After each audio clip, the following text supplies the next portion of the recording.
Have you seen any of the stuff that we've had on the site with Lord Jamar? No, I haven't. I've heard about it, but I haven't seen it. What have you heard? Uh, Lord Jamal and one of the Wayans, Lord Jamar, and his opinion about rappers and what they're wearing. Correct? Yep, that's some of it.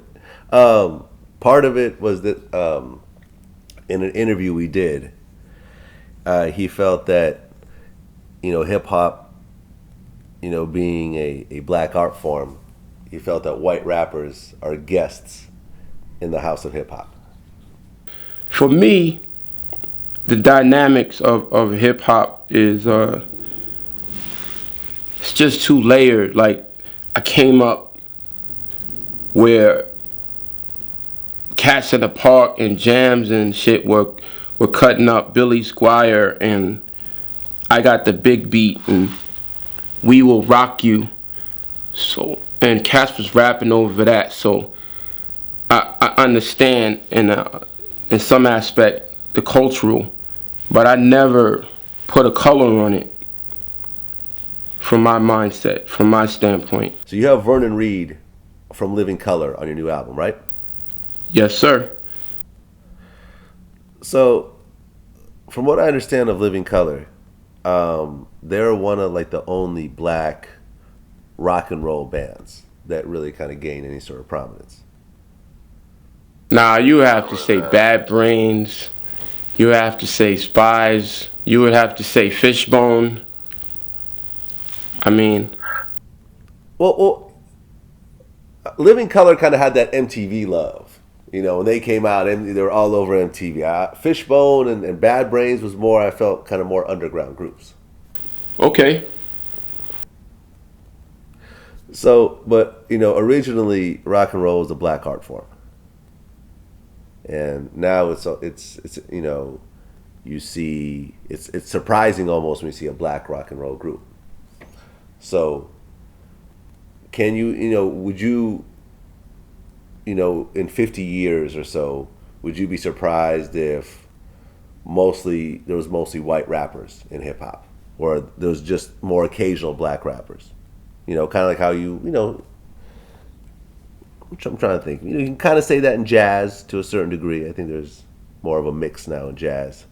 But would you be surprised if hip hop was primarily white? No, I wouldn't be surprised at all. But I think what you're saying is a reflection of what's happening culturally as it expands and more people get influenced by it and more people try their hand at it. It's going to change and it's going to cycle again.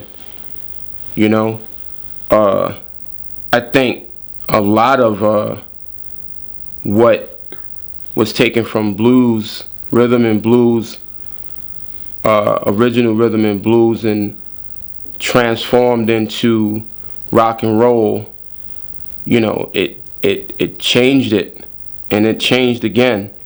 And what's deemed as in popular rock music now is rock music. I don't even see it that way. I don't even see it as traditional like that. So for all of the artists that's popular, mostly popular right now, it's more of a popular form of hip hop music.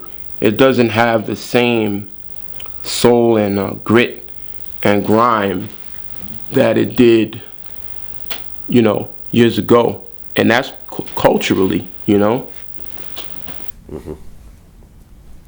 Well, it was, before it was more sample based, so he wanted that crackling in the record, now you don't see very much of that. It's mostly original production and things sound real clean and so forth. Exactly. I think, you look at the rock bands of the 70s and what was going on around the world, and Nam and civil rights, and it was illustrated into the music. Now what's going on in the world is Mali, So that's what motherfuckers is rapping about. But take a look at, for example, breakdancing. Uh-huh. Like when you go, I've been to a couple breakdancing competitions a few years back, and I saw maybe one or two black kids there. That was a hip hop art form that was done exclusively by blacks and Latinos for a fairly long time. And now most of the big crews, I'm saying, like, you don't really see black kids doing it anymore. I think that changed years ago, man. You seen culturally people leaving that genre of the culture in general to filter off more to getting signed by record labels and the music side of it.